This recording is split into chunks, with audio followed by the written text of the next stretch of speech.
Piala Dunia 2026 memang sudah tinggal mimpi yang tak kesampaian bagi Indonesia.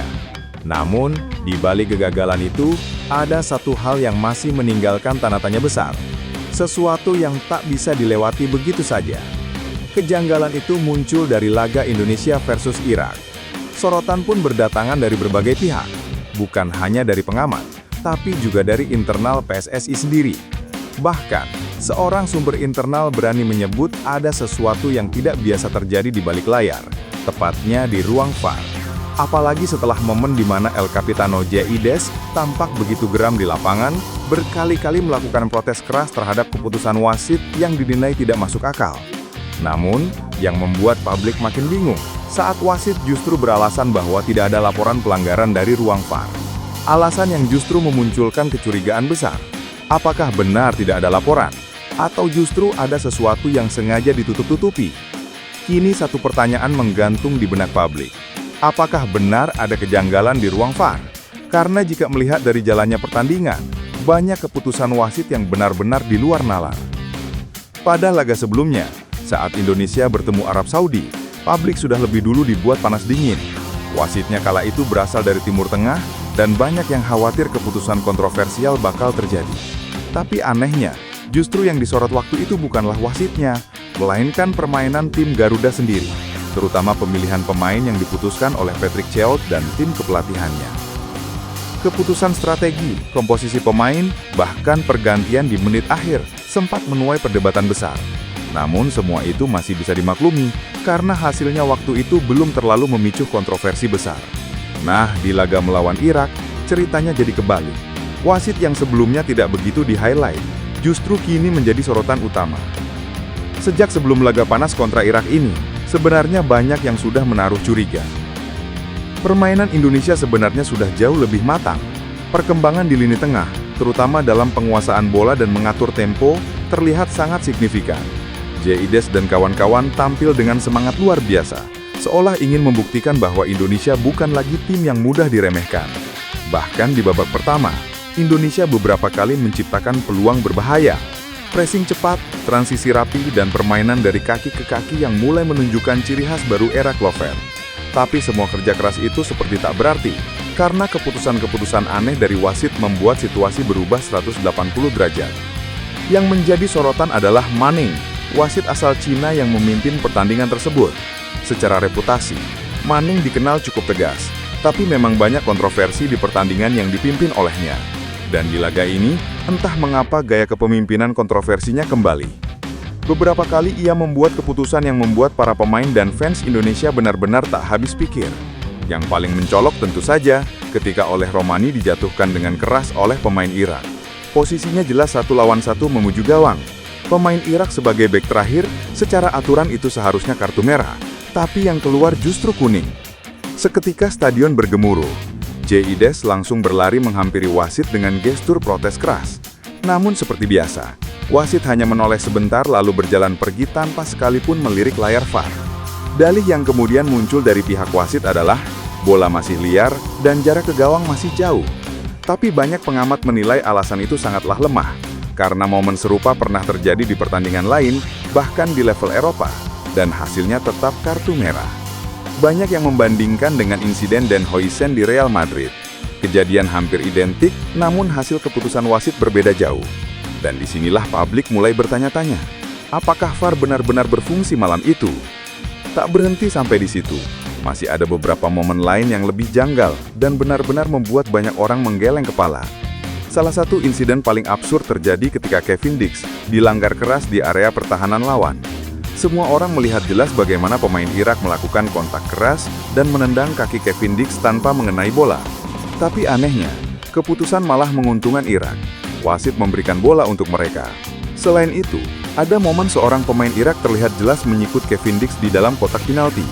Kamera menyorot dengan cukup jelas, dan wasit pun akhirnya mengeluarkan kartu kuning kedua, otomatis kartu merah. Namun anehnya, bukannya memberikan penalti untuk Indonesia, bola justru diberikan kepada Irak untuk melanjutkan pertandingan. Ya, kamu nggak salah dengar. Pemain Irak diusir keluar tapi mereka tetap dapat bola. Banyak yang menilai kartu merah itu karena protesnya, bukan pelanggarannya. Momen itu membuat suasana di lapangan semakin panas. Tom Hai bahkan terlihat menahan emosi dengan susah payah. J.I.D.S tampak menenangkan rekan-rekannya, tapi tatapan matanya tak bisa menyembunyikan rasa kecewa mendalam karena kesalahan terhadap wasit berkali-kali. Suntak seluruh bench Indonesia berdiri. Patrick Cheot tampak menatap ke arah asisten wasit dengan ekspresi tak percaya. Sementara J.I.D.S mendekati wasit lagi mencoba menjelaskan situasi, tapi percuma. Keputusan tetap tak berubah. Supporter Indonesia di tribun pun mulai kehilangan kesabaran. Teriakan, siulan, hingga lemparan botol plastik mulai terlihat dari tribun belakang gawang. Namun di tengah kekacauan itu, J.I.D.S justru menunjukkan ketenangan luar biasa. Ia berlari ke arah tribun, memberikan gestur menenangkan, meminta fans berhenti melempar apapun. Sebuah sikap yang membuatnya semakin dihormati publik sepak bola Indonesia. Setelah peluit panjang dibunyikan, suasana benar-benar memanas. Tom Hai yang sejak awal terlihat frustasi dengan keputusan-keputusan wasit, akhirnya tak bisa menahan diri. Ia mendatangi wasit Manning dan melontarkan protes keras, bukan karena emosi semata, tapi karena rasa tidak adil yang menumpuk sejak menit pertama. Namun sayangnya, protes itu berbuah kartu merah. Untungnya laga sudah selesai, dan disitulah Hai terlihat menangis. Bukan hanya karena kekalahan, tapi karena merasa perjuangan seluruh tim di lapangan dirampas begitu saja oleh keputusan yang tak masuk akal. Pemandangan yang benar-benar menyedihkan. Fans Garuda yang hadir di stadion pun ikut larut dalam emosi. Beberapa di antaranya bahkan meneteskan air mata saat melihat Tom Hai meninggalkan lapangan dengan mata sembab. Drama ternyata belum selesai di lapangan. Setelah pertandingan, bukan hanya Tom Hai yang diusir, manajer tim Sumarji juga mendapatkan kartu merah akibat protes keras kepada wasit. Alasannya sama, dianggap berlebihan, padahal jelas emosi mereka muncul karena rasa frustasi atas ketidakadilan yang dirasakan sepanjang 90 menit. Sepanjang laga, El Capitano J.I.D.S jadi orang yang berkali-kali melakukan protes, mencoba meminta wasit untuk meninjau ulang lewat VAR, namun wasit Manning tetap bergeming. Tidak ada satupun momen krusial yang diperiksa lewat tayangan ulang. Padahal beberapa pelanggaran keras seperti tackle brutal ke lutut oleh Romani dan dorongan keras kepada Kevin Dix jelas-jelas layak ditinjau oleh VAR. Tapi hasilnya nihil. Protes J.I.D.S hanya berujung debat panas di tengah lapangan.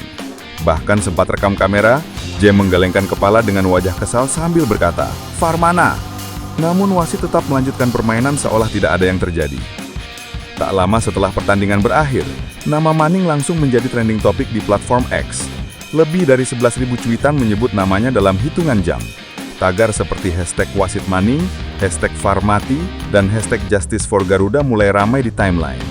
Banyak netizen yang menyoroti satu hal, VAR seolah tidak aktif untuk tim Indonesia. Beberapa akun analis bola bahkan memposting ulang cuplikan insiden-insiden aneh lengkap dengan tanda lingkaran dan zoom, memperlihatkan bagaimana keputusan yang seharusnya menguntungkan Indonesia justru diabaikan. Dan disinilah titik paling mencurigakan muncul. Dalam daftar ofisial pertandingan, ternyata ada satu hal yang janggal yang tidak banyak orang sadari. Ternyata asisten VAR dalam laga ini bukan berasal dari Cina seperti tim wasit lainnya, melainkan dari Thailand. Namanya Sivakorn Puudom. Sekilas mungkin tidak ada yang aneh, tapi kalau ditarik ke belakang, Sivakorn ini bukan sosok baru dalam kontroversi. Ia pernah memimpin laga yang juga membuat Indonesia merasa dirugikan di ajang sebelumnya. Banyak pihak mulai mempertanyakan kenapa dalam satu tim wasit yang semuanya berasal dari Cina, tiba-tiba ada satu ofisial VAR dari Thailand. Apalagi kalau mengingat di laga melawan Arab Saudi sebelumnya, semua perangkat pertandingan berasal dari satu negara, yaitu Kuwait. Artinya koordinasi mereka lebih solid dan mudah. Lalu kenapa kali ini dibuat berbeda? Beberapa laporan bahkan menyebut komunikasi di ruang VAR sempat terganggu. Entah karena teknis, entah karena faktor lain. Namun yang jelas, sepanjang pertandingan tidak ada satupun momen yang ditinjau lewat VAR. Bahkan saat pelanggaran keras yang bisa mengubah jalannya laga. Hal inilah yang membuat dugaan makin kuat, bahwa ada sesuatu yang tidak beres di balik layar. Publik pun mulai menuntut agar FIFA atau AFC turun tangan menyelidiki. Pada intinya, kini publik hanya bisa berharap agar kejadian seperti ini tidak terulang lagi. Karena kalau dibiarkan, sepak bola Asia bisa kehilangan kredibilitasnya. Tagar dan tekanan dari warganet terus menggema, hingga kabarnya laporan resmi akan segera dilayangkan oleh PSSI kepada AFC. Meski laporan itu tidak akan mengubah hasil pertandingan, tapi setidaknya bisa membuka tabir. Apakah benar ada kejanggalan di ruang VAR? Atau ini hanya sekedar kebetulan yang aneh? Yang jelas, J.I.D.S, Tom Hai, dan seluruh skuad Garuda sudah berjuang habis-habisan. Namun kalau keadilan di lapangan saja tidak dijaga, maka perjuangan sebesar apapun akan terasa sia-sia. Dan sampai hari ini, masih belum ada jawaban pasti apakah ruang VAR malam itu benar-benar netral atau justru ada hal yang disembunyikan di balik layar. Satu hal yang pasti, JIDES dan kawan-kawan mungkin kalah di skor, tapi mereka menang di hati para pendukungnya. Karena mereka telah menunjukkan sesuatu yang jauh lebih besar daripada sekedar pertandingan, harga diri bangsa.